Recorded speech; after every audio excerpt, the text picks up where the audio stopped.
প্রিয় শিক্ষার্থীগণ, তোমাদের অ্যালডিহাইড এবং কিটোন অধ্যায় আলোচনা চলতেছে, যেটা খুব একটা গুরুত্বপূর্ণ অধ্যায়। অর্থাৎ অ্যালডিহাইড এবং কিটো এই অধ্যায় থেকে আমরা কতগুলো মূল্যবান সামগ্রী পাই, যেমন আমাদের আসবাবপত্র অর্থাৎ মেলামাইন জাতীয় জিনিসগুলো এখান থেকে পাই।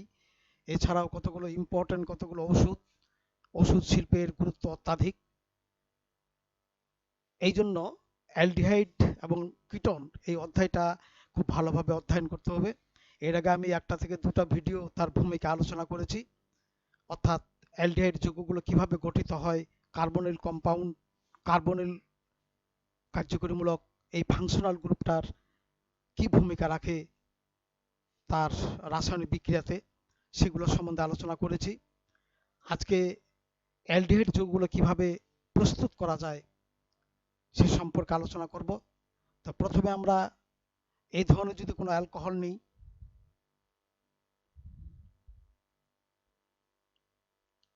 এই ধরনের অ্যালকোহলকে যদি আমরা কোনো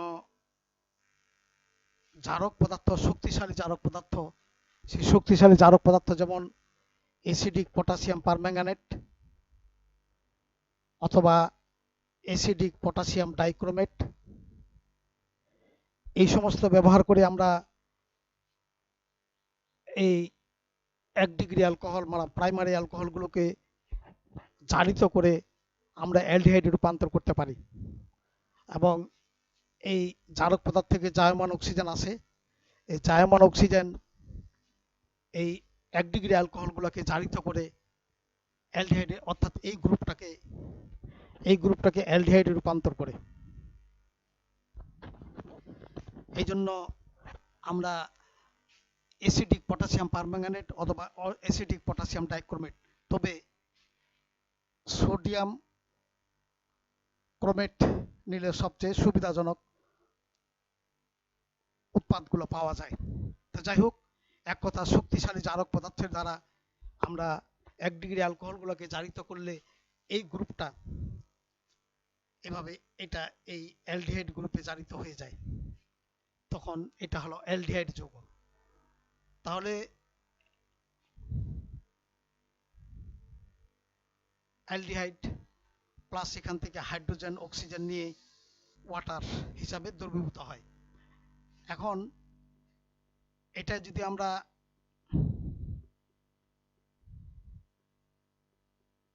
ইথানল নিই, তাহলে এই গ্রুপটা তার ওই জায়গায় থেকেই গেল, শুধু এটা কনভার্সন হইল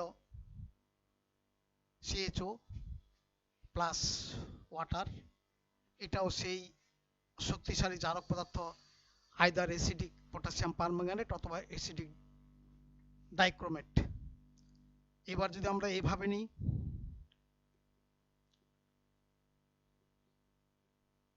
প্রোপানাল,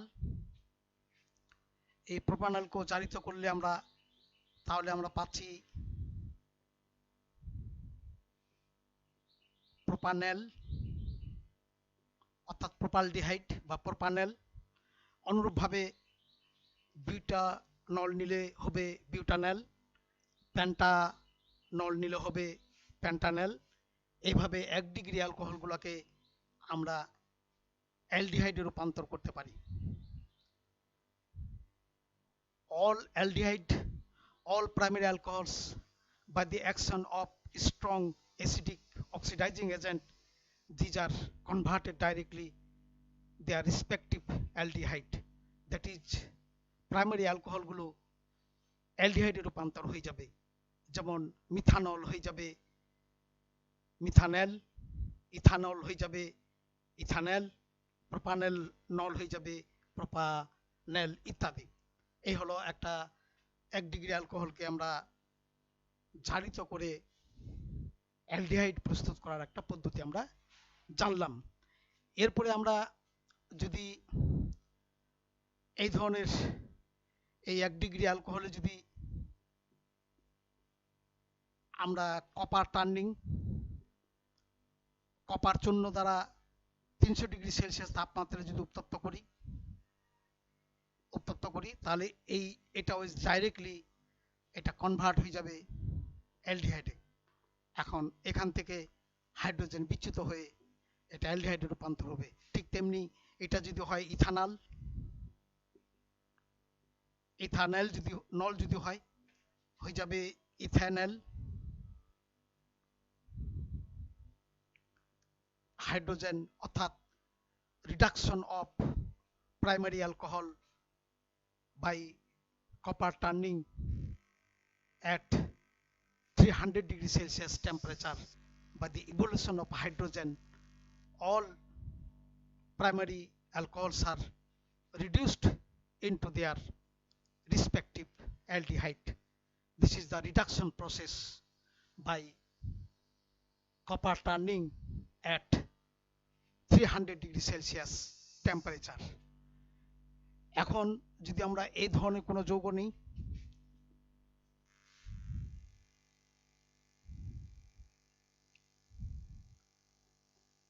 এগুলো হলো অ্যালকাইন, এটা হতে পারে ইথাইন, প্রোপাইন, বিউটাইন ইত্যাদি। এর সঙ্গে যদি আমরা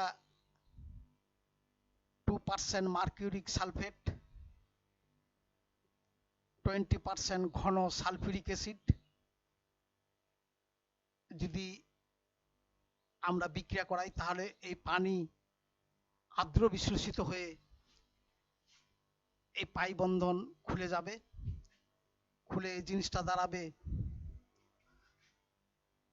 দ্বিবন্ধন CH2, এই জায়গাটাতে চলে আসবে OH, অর্থাৎ এই পানির OH ডিভাইডেশন হয়ে যাবে।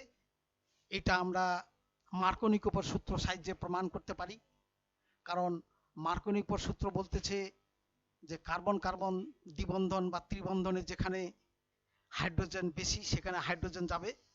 তো যাই হোক, আমরা এটা হয়ে যাবে ভিনাইল অ্যালকোহল। এগুলো খুব অস্থায়ী, এই জন্য এই দ্বিবন্ধন ভেঙে যায়, এটা আবার পূর্ণ বিন্যাস হয়ে এটা হয়ে যাবে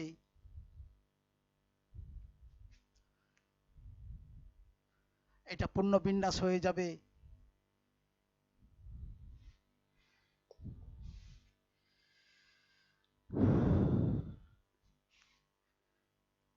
CO এবং CH3 কিটো গ্রুপ হয়ে যাবে, কিটো গ্রুপ, অর্থাৎ এটা হয়ে যাবে কিটোন। আর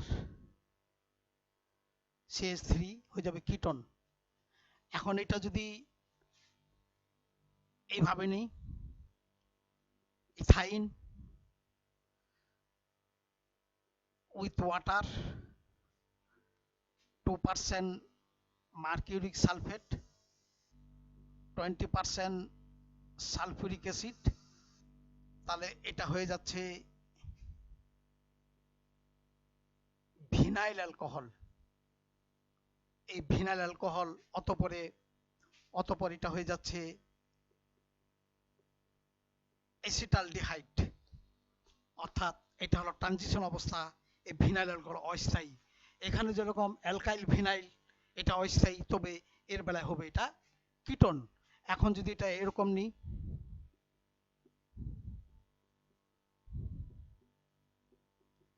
এটা হলো 1 2 3 4, অর্থাৎ বিউটাইন 2। এর সঙ্গেও ঠিক তেমনি আমরা যদি আর্দ্র বিশ্লেষণ করি, 2% mercuric sulphate with 20% concentrated sulfuric acid, then it converted into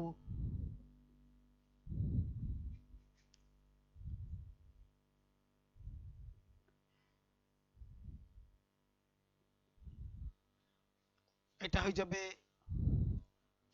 1 2 3 4 2 hydroxy butene 2। এটা আবার পুনর্বিন্যাস হয়ে এটা হয়ে যাবে CH3,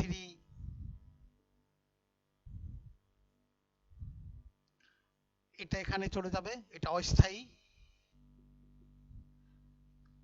এটা হয়ে গেল 1 2 3 4,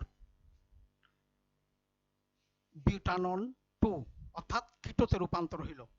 তাহলে আমরা দেখতেছি except ethyne all alkynes are converted into ketone with the help of 2% mercuric sulfate and 20% concentrated sulfuric acid hydrolysis with water. Then these compounds are directly converted into their respective ketone. If ethane, then it will be converted into ethanol অর্থাৎ এসিটালডিহাইড। এই গেল আমরা অ্যালকাইন গুলোকে, আমরা symmetric এবং আনসিমেট্রিক গুলোকে ketone এবং একমাত্র ইথাইনকে আমরা এসিটালডিহাইডে রূপান্তর করতে পারবো। এবার যদি এইরকম যৌগ নিয়ে আমরা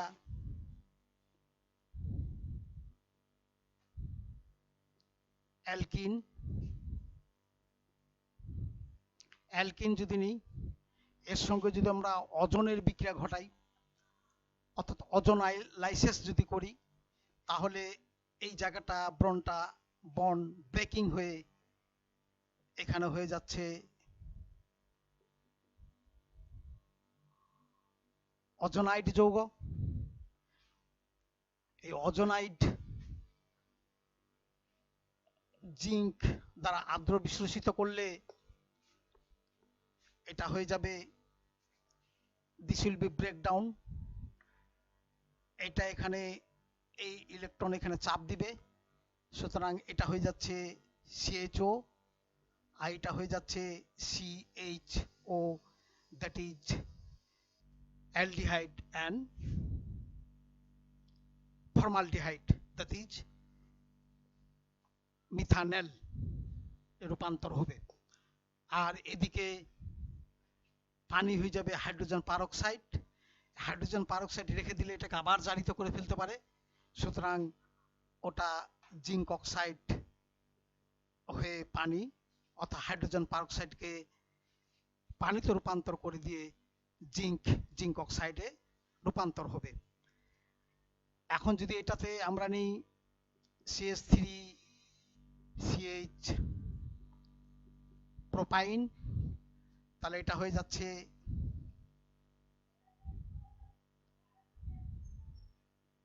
অজনাইড যৌগ। Then it is zinc water, then it is converted into acetaldehyde 2 অণু, জিঙ্ক অক্সাইড অ্যান্ড ওয়াটার, অর্থাৎ এখানে দ্বিবন্ধন 2 অণু এসিটালডিহাইড উৎপন্ন করবে। অ্যাসিটাল 2 অণু এসিটালডিহাইড উৎপন্ন করে,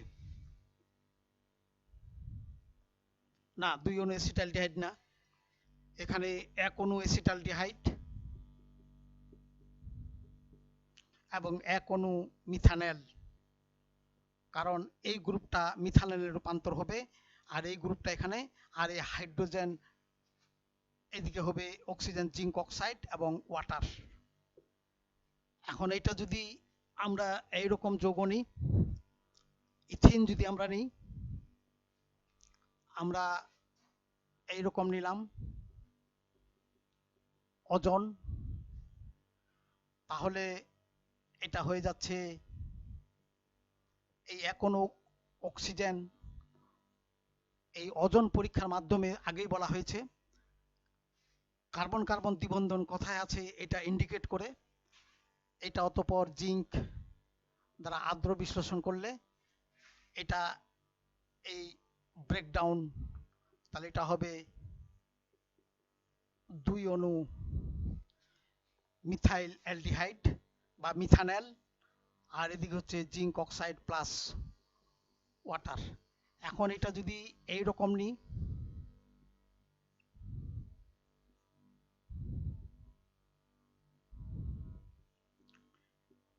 এই ধরনের যৌগ নেওয়া হয়, অর্থাৎ এটা হলো 1 2 3 4 বিউটিন 2, তাহলে অজনে দ্বারা বিক্রিয়া করলে এটা হয়ে যাচ্ছে, এবং পরে জিঙ্ক পানি দ্বারা আদ্র বিশ্লেষণ করার পর এই অংশটা হয়ে যাচ্ছে CH3CHO, আর এই অংশটা হয়ে যাচ্ছে তার 2 অণু এসিটালডিহাইড ওয়াটার এবং জিঙ্ক অক্সাইড। তাহলে এখানে এই দ্বিবন্ধনের কাছে এখানে এদিকে হাইড্রোজেন থাকলে এটা হয়ে যাচ্ছে মিথাইল অ্যালডিহাইড, আর এখানে যদি আর থাকে আরটাকে নিয়ে এটা হয়ে যাচ্ছে, আরটা যদি CH3 হয় তাহলে এটা হয়ে যাচ্ছে এসিটালডিহাইড, আরটা যদি H হয় তাহলে হয়ে যাচ্ছে 2 অণু মিথানল। এই হলো অজনের সঙ্গে আমরা মিথানল, এসিটালডিহাইড, প্রোপাইলডিহাইড ইত্যাদি আমরা তৈরি করতে পারি ozonolysis বিক্রিয়ার মাধ্যমে। By the action of ozone, all alkanes first converted into their ozonide compound, and then hydrolysis with the zinc, then it will be converted into aldehyde. এখন যদি আমরা এইরকম যৌগ নিই কোনো একটা, ধরি আমরা নিলাম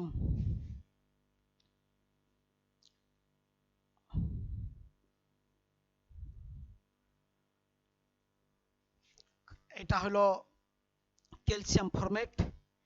এই ক্যালসিয়াম ফরমেটকে যদি রিফ্লাক্স করি তাহলে এখান থেকে এক অণু ক্যালসিয়াম কার্বনেট অপসারণের মাধ্যমে এটা হয়ে যাবে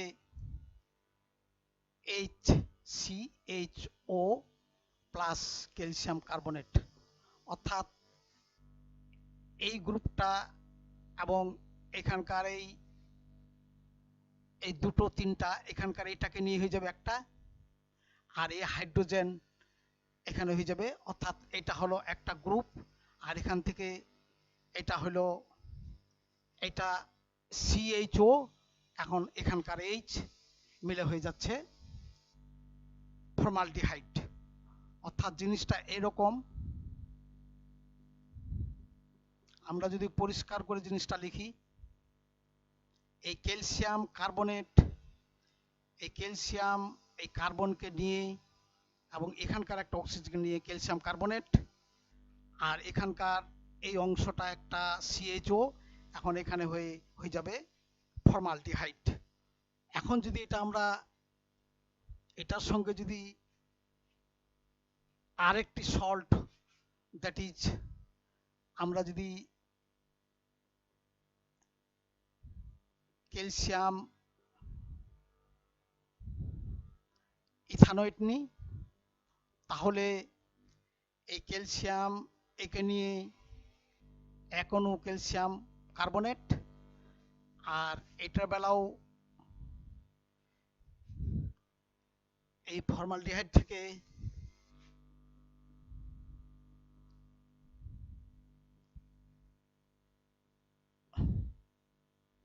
ক্যালসিয়াম ফরমেট থেকে এক অণু এখান থেকেও ক্যালসিয়াম কার্বনেট বের হয়ে এখানে হয়ে যাবে এই জিনিসটা, এবং এটা মিলে একটা CHO গ্রুপ, এটা দিয়ে আর একটা CHO গ্রুপ মিলে হয়ে যাচ্ছে CH3CHO 2 অণু, এদিকে হয়েছে 2 অণু ক্যালসিয়াম কার্বনেট, অর্থাৎ এসিটালডিহাইড 2 অণু। এখানে এই অংশটা এই হাইড্রোজেনকে নিয়ে একটা গ্রুপ হচ্ছে, আর এই অংশটা একটা নিয়ে একে নিয়ে আর একটা অংশ হয়ে 2 অণু এসিটালডিহাইড বা ইথানল উৎপন্ন হচ্ছে। অর্থাৎ তাহলে আমরা অ্যালডিহাইড প্রস্তুতির যে কতগুলো পদ্ধতি পাইলাম, প্রথম পদ্ধতি পাইলাম আমরা প্রাইমারি অ্যালকোহলগুলোকে জারিত করে শক্তিশালী জারক পদার্থের সাহায্যে, আবার প্রাইমারি অ্যালকোহলগুলোকে কপার চূর্ণ দ্বারা বিজারিত করেও আমরা অ্যালডিহাইড তৈরি করতে পারবো। অপরদিকে অ্যালকাইন জাতীয় জিনিসগুলোকে আমরা আর্দ্র বিশ্লেষণ করব 2% মার্কুরিক সালফেট এবং 20% সালফুরিক অ্যাসিড সান্নিধ্যে আর্দ্র বিশ্লেষণ করলে সেখানে আমরা একমাত্র ইথাইন ছাড়া বাকিগুলো আমরা কিটন, ইথাইনটা রূপান্তর করবে অ্যালডিহাইড।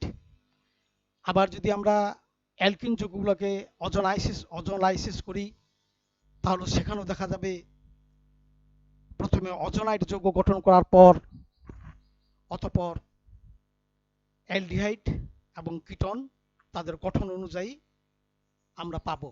এইভাবে আমরা অ্যালডিহাইড যৌগ তৈরি করতে পারি। এছাড়াও যদি একমাত্র ক্যালসিয়াম ফরম্যাটকে তাপ দিই, রিফ্লাক্স করি, তাহলে পাবো আমরা মিথানল।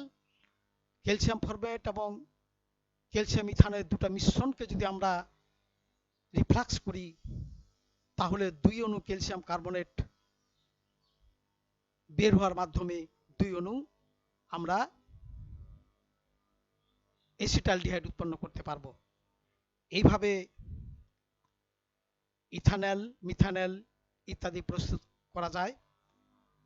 এই প্রস্তুতিগুলো বারবার খাতায় লিখলে এগুলো একমাত্র আয়ত্ত করা সম্ভব। এখানে রাসায়নিক পদার্থ তার ভিতরের যে অন্তর্নিহিত গুণগুলো আমরা বস্তুর ধর্মটায় আমরা বাস্তবে রূপান্তর করি। এখন ল্যাবরেটরিতে গেলে প্রত্যেকটার এগুলো বস্তু আমরা বাস্তবে রূপ পাবো, দেখতে পাবো। এটা হলো বস্তু থেকে রূপান্তর হয়ে বাস্তবে রূপান্তরিত হইল। এই হলো বিজ্ঞানের কথাবার্তা। অর্থাৎ তার মধ্যে অন্তর্নিহিত যে শক্তি আছে, সেই শক্তিটাই বাস্তবে রূপান্তরিত করে বাস্তব পদার্থ উৎপন্ন করলো। তোমরা ভালোভাবে এগুলো অধ্যয়ন করলে উপকৃত হলে আমি ধন্য হব। তোমাদের সকলকে ধন্যবাদ।